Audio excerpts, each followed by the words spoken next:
Bismillahirrahmanirrahim. Assalamualaikum warahmatullahi wabarakatuh. Perkenalkan, nama saya Indri Rahma Putri dari kelas 11 IPS 2. Di sini insya Allah Indri akan menjelaskan perbedaan salah satu contoh negara maju dan negara berkembang. Nah, negara maju Indri akan ambil negara Korea Selatan, sedangkan negara berkembang Korea Utara.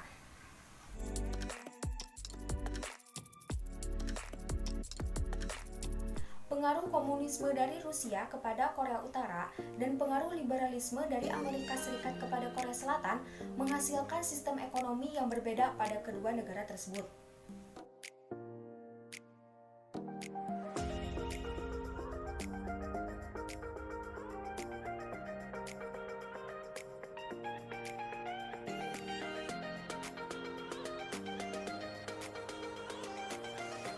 Korea Utara merupakan salah satu negara berkembang di kawasan Asia, sedangkan Korea Selatan termasuk ke dalam negara maju.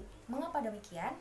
Jika kita melihat buku yang ditulis oleh Acemoglu James Robinson, Why Nations Fail, di dalam buku tersebut menyatakan bahwasanya Korea Selatan dapat maju karena dua hal. Pertama, konstitusi perekonomian yang inklusif, dan yang kedua, investasi di bidang pendidikan.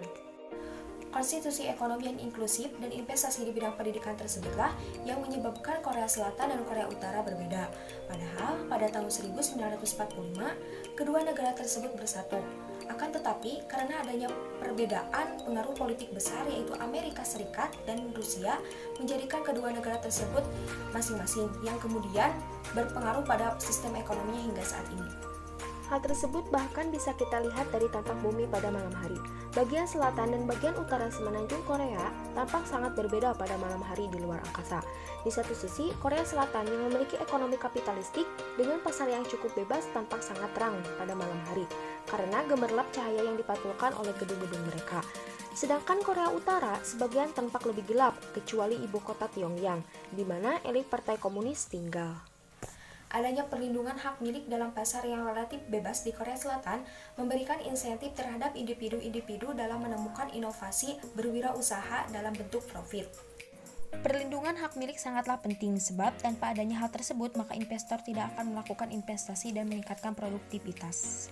Adanya institusi ekonomi yang inklusif yang didasari hak milik di Korea Selatan meningkatkan aktivitas ekonomi, mendorong peningkatan produktivitas, serta meningkatkan kesejahteraan ekonomi bagi Korea Selatan.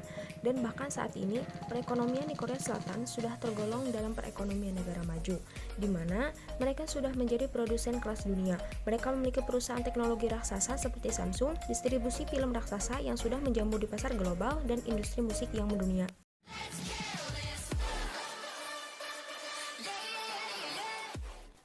Beda halnya dengan Korea Utara, partai komunis yang totaliter tidak mengenal hak milik sama sekali. Semua kegiatan ekonomi hanya terpusat pada elit partai komunis. Atas dasar inilah, sumber daya produksi dan modal semuanya dikuasai oleh pemerintah. Republik Rakyat Demokratik Korea, Korea Utara atau Korut saja adalah sebuah negara di Asia Timur yang beribu kota dan kota terbesarnya adalah Pyongyang. Zona demilitarisasi Korea menjadi batas antara Korea Utara dan Korea Selatan. Korea Utara adalah negara yang menganut sistem satu partai yaitu Front Demokratik untuk Reunifikasi Tanah Air, sebuah koalisi partai buruh Korea dan dua partai lainnya. Korea Utara telah memelihara hubungan yang akrab dengan Tiongkok dan Rusia sejak lama.